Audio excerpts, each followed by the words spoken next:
मानक चंद, कमला देवी, राकेश, नीतू, ऋषभ और Ayushi Musharraf, B123, Sethi Colony, Jaipur.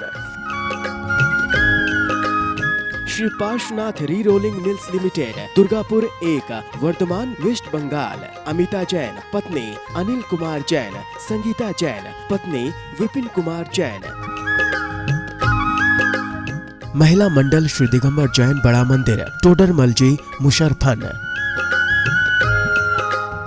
Ratanlal Patni, Shanti Devi, Kamal Kumar Patni, Padmini Jain, निहिल Jain, कोमल Jain, Arihant Jain, Imphal, Manipur. Digambar Jain Mangrole, Vaishali Mangrole, Siddharth Mangrole, Dombivli waste, Thane, Maharashtra. स्वर्गीय श्री निर्मल चंद्र जैन की स्मृति में धर्मपत्नी मीना जैन, सुशील, उज्जवल, संध्या, नेहा, आस्तित्व, कियोन। स्वर्गीय अनंतमती मोती चंद शाह के स्मरणार्थ हर्षवर्धन, धन्य कुमार, भारती, उज्ज्वला, कल्पना, आशा, स्मिता, दीपा, रोहिणी, ज्ञानदा, सोलापुर, महाराष्ट्र। जय जिनेन्द्र तज्जयति परम ज्योति समं समस्तैरनंत परयायहि दर्पण तलैव सकला प्रतिफलति पदार्थ मालिका यत्र। पंच परमेष्ठी भगवान की जय। पिछली ज्ञानशाला में पुरुषार्थ सिद्धिपाई के मंगलाचरण का अर्थ हुआ था। अब आ जाइए, आज दूसरे श्लोक को देखते हैं। किताब खोल लीजिए और उस श्लोक के एक एक शब्द पे ध्यान दीजिए। परमागमस्य जीवम्, परमागमस्य जीवम्, निषिद्ध जात्यन्ध सिन्धुर्विधानम्, निषिद्ध जात्यन्ध सिन्धुर्विधानम्, सकल नय विलसितानां, सकल नय विलसितानां, विरोधमथनं नमाम्यनेकान्तम्, विरोधमथनं नमाम्यनेकान्तम्। बोलिए। परमागमस्य जीवम्, निषिद्ध जात्यन्ध सिन्धुर्विधानम्, सकल नय विलसितानां, विरोधमथनं नमाम्यनेकान्तम्। आइए एक एक शब्द को देखते हैं। परमागमस्य, परमागम का, जीवम जो प्राण है, और निषिद्ध निषेध करता है, जो जाति से माने जन्म से जो अंधे व्यक्ति हैं उनके द्वारा, सिंधु माने हाथी के, विधान माने वर्णन का। अर्थात कोई जन्मांध हो, जिसने कभी हाथी देखा नहीं हो, वो जैसा हाथी बताए उस रूप हाथी नहीं है, उसका निषेध करने वाला। फिर देखें एक बार, जो निषेध करता है जाति माने जन्म से अंधे व्यक्ति के द्वारा किए गए हाथी के वर्णन का। दूसरा विशेषण। तीसरा, सकल नए विलसितानाम, जिसमें संपूर्ण नए प्रकाशित होते हैं। और कैसा है? विरोध मथनम, जो विरोध को दूर करने वाला है। ऐसे अनेकांतम, अनेकांत को नमामि, मैं नमस्कार करता हूँ। फिर देखें कैसा है अनेकांत। अनेकांत परमागम का प्राण है। जैन सिद्धांत किस पर डिपेंड करता है? अनेकांत पर। ये हमारे धर्म की विशेषता है। अनेकांत माने प्रत्येक द्रव्य अनेक धर्म वाला है। अंत माने धर्म, अनेक माने बहुत से। क्या हुआ? जो परमागम का प्राण है, अनेकांत। दूसरा, कोई जन्मांध हो, जाति से अंधा कोई व्यक्ति हो, उसके द्वारा जो हाथी का वर्णन किया गया हो उसका जो निषेध करने वाला है। जन्मांत पुरुष ने हाथी के पैर पकड़े। हाथी कैसा होता है? खम्बे जैसा। उसने हाथी की सूंड पकड़ी। कैसा होता है हाथी? रस्से जैसा। उसने हाथी का कान पकड़ा। ओहो, हाथी कैसा होता है? पंखे जैसा। अनेकांत कहता है नहीं नहीं, ऐसा नहीं होता, तुम सब ठीक नहीं बोल रहे। क्यों? उन्होंने देखा नहीं हाथी को। हाथी के एक हिस्से को हाथी थोड़ी माना जाएगा। उसी तरह वस्तु में अनेक धर्म हैं, तो जहाँ अनेक धर्मों का वर्णन है उसका नाम अनेकांत, और एक धर्म का वर्णन है तो एकांत। क्या हुआ? जन्मांत पुरुष के द्वारा किए गए हाथी के विवरण को, हाथी के विधान को जो निषेध करता है, ऐसा हाथी नहीं, इन सबको मिला दो, ऐसा हाथी होता है। और कैसा है? सकल नए विलसिता नाम, जिसमें संपूर्ण नए प्रकाशित होते हैं। एक नए से बात नहीं करता, अनेकांत, इस नए से ऐसा तो इस नए से ऐसा। और कैसा है? विरोध मथनम, अन्य धर्म वाले जो विरोध कहते हैं, तुम्हारे यहाँ ऐसा लिखा, नहीं नहीं, हमारे यहाँ इस आशय से ऐसा लिखा, इससे ऐसा लिखा, तो विरोध को दूर करने वाला है। ऐसे अनेकांत को मैं नमामि, नमस्कार करता हूँ। अनेकांत और स्यादवाद में क्या अंतर है? वस्तु में अनेक धर्म पाए जाते हैं, इसलिए वस्तु अनेकांतमयी है, अनेक धर्म वाली है। जैसे मैं किसी का भाई भी हूँ, किसी का मामा भी हूँ, किसी का पति भी हूँ, तो किसी का पुत्र भी हूँ। इस तरह वस्तु में अनेक धर्म पाए जाते हैं, इसलिए अनेक प्लस अंत, इसका मतलब हुआ अनेकांत। वस्तु कैसी है? अनेक धर्म वाली है। अब उन अनेक धर्मों को कहा कैसे जाए?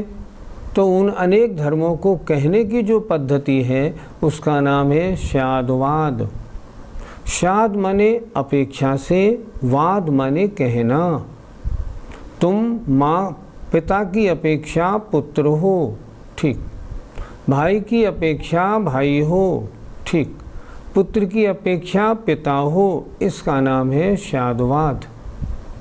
शादवाद माने जो एक वस्तु अनेक धर्म वाली है उसको अलग अलग अपेक्षाओं से कहना, इसका नाम शादवाद है।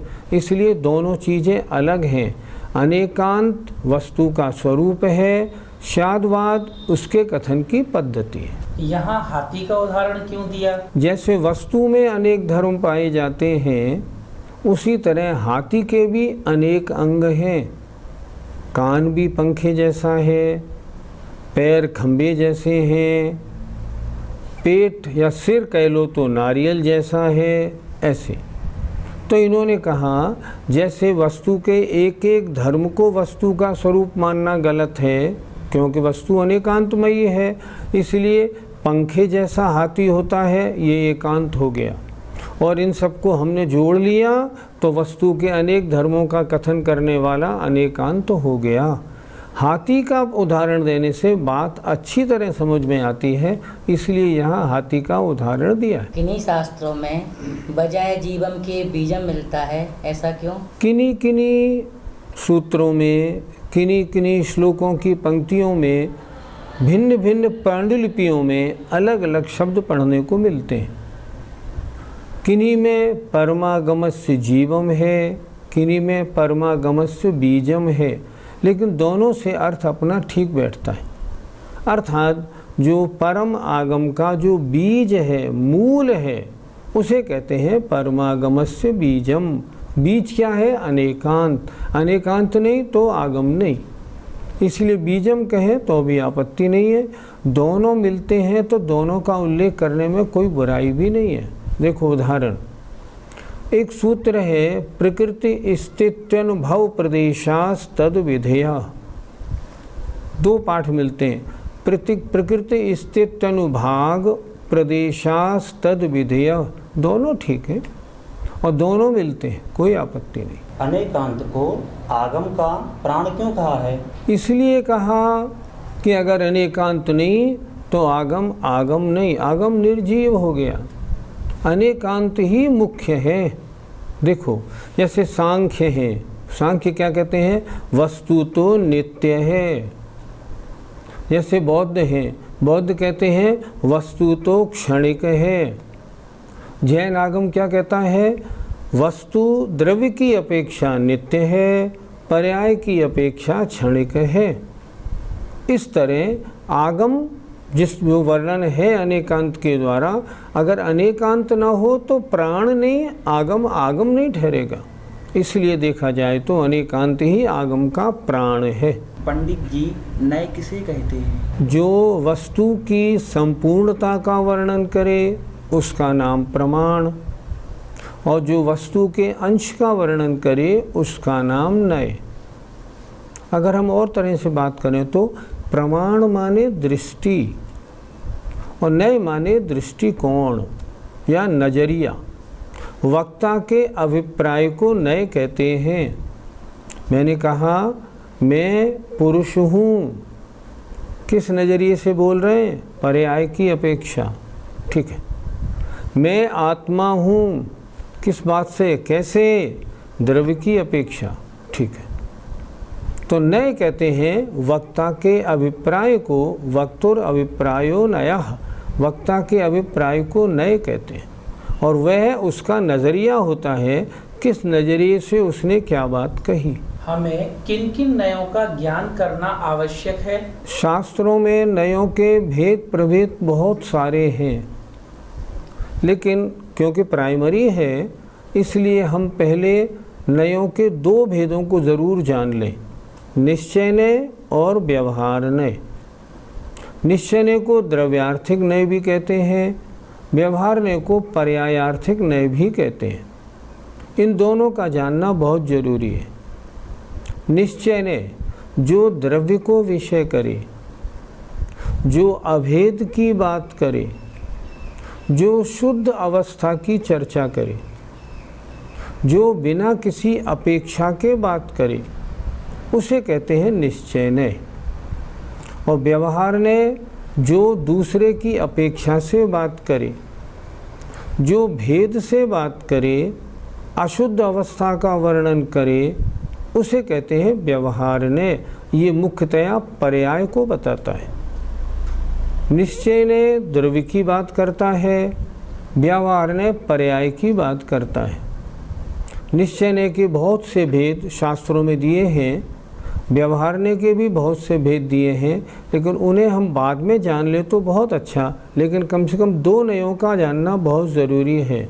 एक उदाहरण से, मैं जीव द्रव्य हूँ और ये मेरी मनुष्य पर्याय है। निश्चय नय से मैं जीव हूँ, व्यवहार नय से मैं मनुष्य हूँ। ये पर्याय मेरी है, हाँ ये पर्याय मेरी है व्यवहार नय से। ये मेरी नहीं है, हाँ निश्चय नय से। घर मेरा है, हाँ है व्यवहार नय से। निश्चय नय से मेरा घर नहीं, मेरा कोई नहीं है। इस तरह दो नयों का जानना बहुत ज़रूरी है। तत्वार सूत्र में नैगम संग्रह व्यवहार अर्ज सूत्र शब्द समवरूढ़ैवं भूतानयाः, ये 7 नय भी दिए हैं। और आचार्यों ने और भी और तरह से बहुत वर्णन किया है, लेकिन उन सबको जाने तो बहुत अच्छा है, लेकिन दो नयों का अच्छी तरह जान लेना है, निश्चय नय और व्यवहार नय। निश्चय नय द्रव्य की अपेक्षा, व्यवहार नय पर्याय की अपेक्षा। निश्चय नय शुद्ध की अपेक्षा, व्यवहार नय अशुद्ध की अपेक्षा। ऐसा एकांत और अनेकांत में क्या अंतर है? शब्द से लगा लो ना। एकांत जो एक धर्म का वर्णन करे वो एकांत, और जो अनेक धर्मों की बात करे वो अनेकांत। जैसे मैं तो जीव ही हूँ, एकांत। अगर किसी ने कह दिया पुण्य तो हेय ही है, एकांत। कैसा कहना पड़ेगा?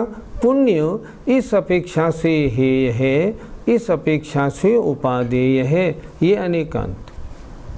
शरीर, शरीर और आत्मा एक है या भिन्न है? नहीं नहीं, शरीर और आत्मा तो एक है, एकांत। शरीर और आत्मा इस अपेक्षा से एक है, इस अपेक्षा से भिन्न है, इस अपेक्षा से अभिन्न है, ये अनेकांत। तो जहाँ एक वस्तु के एक धर्म की चर्चा हो एकांत, अनेक धर्मों की चर्चा हो अनेकांत। हमारा जैन धर्म अनेकांतमयी है। अगर एकांत की बात करेंगे ना तो मिथ्या दृष्टि में हमारी गिनती हो जाएगी। अब आचार्य अमरचंद्र महाराज स्वयं में बता रहे हैं कि मैं इस ग्रंथ को क्यों लिख रहा हूँ, कहाँ से पढ़ा, कहाँ देखा, किनके लिए लिखा। अगला श्लोक बहुत अच्छा है। लोकत्रैकनेत्रं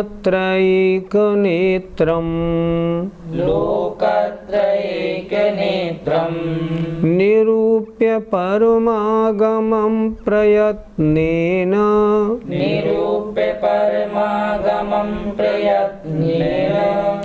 अस्माभिरुपोध्रियते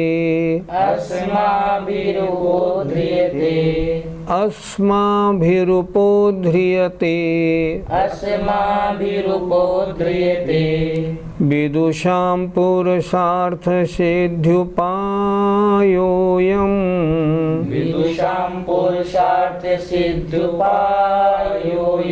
बोलिए। लोकत्रैकनेत्रं निरूप्य परमागमं प्रयत्नेन अस्माभिरुपोध्रियते विदुषां पुरुषार्थसिद्ध्युपायोऽयम्।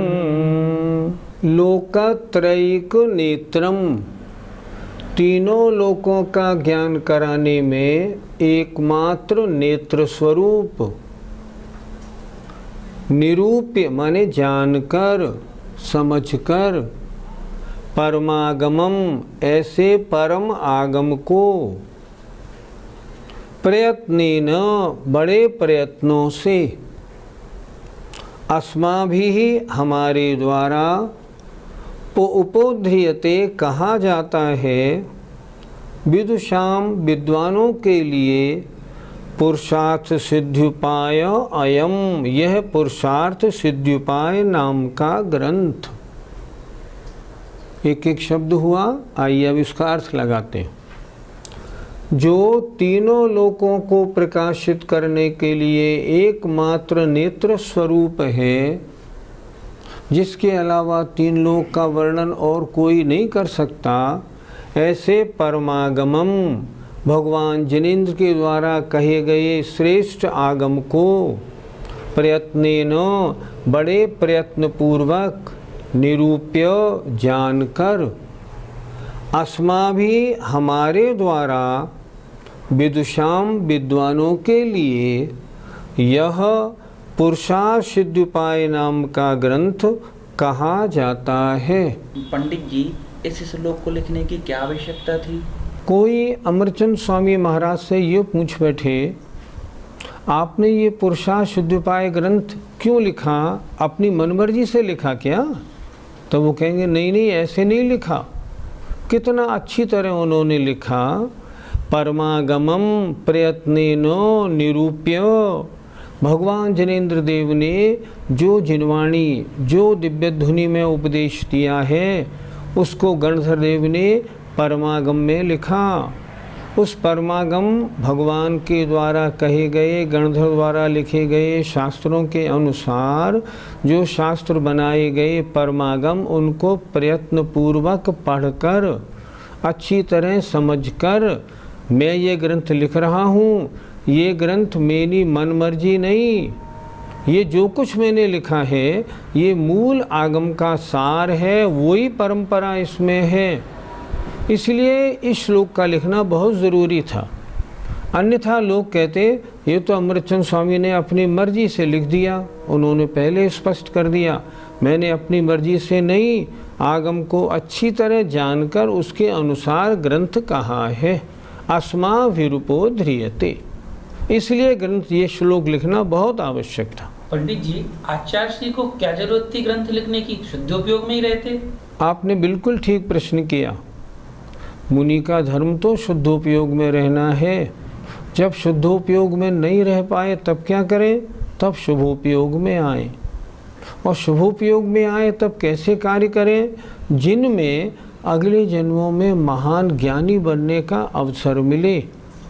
हम पूजा में एक लाइन पढ़ते हैं, धन साधु शास्त्र अभय दिवैया, त्याग राग विरोध को। उत्तम त्याग में वे साधु धन्य हैं जो शास्त्रदान और अभयदान देते हैं।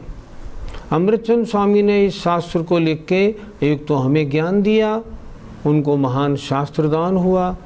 दूसरी बात, संसार से डरने वाले हम भयभीत लोगों को डरो मत, मैं तुम्हें रास्ता बता रहा हूँ, हमें अभयदान दिया।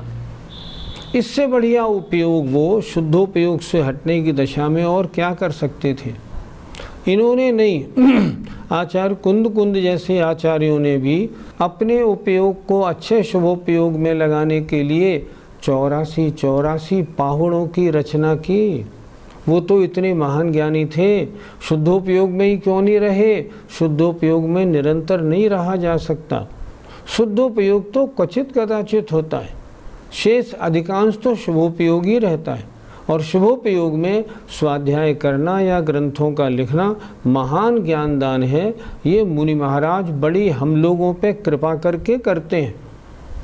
सुनो क्या लिखा जिनवाणी की स्तुति में, या जग मंदिर में अनिवार, अज्ञान अंधेर छयो अति भारी, श्री जिनकी धुनि दीप सिखासम, जो नहीं होत प्रकाशन हारी। अगर ये आचार्य इन ग्रंथों को नहीं लिख गए होते तो किस भांति पदार्थ पाती, कहाँ लहते रहते अविचारी। हम फिर क्या करते? हमें रास्ता कौन दिखाता? हम अविचारी हो जाते। क्या खाना? सब खाओ। क्या करना? सब करो। व्यसनों का सेवन खूब करो। उन्होंने हम पर महाकृपा करके शास्त्रों में लिखा ये करना है, ये नहीं करना, तब तो हमको मार्ग दिखा।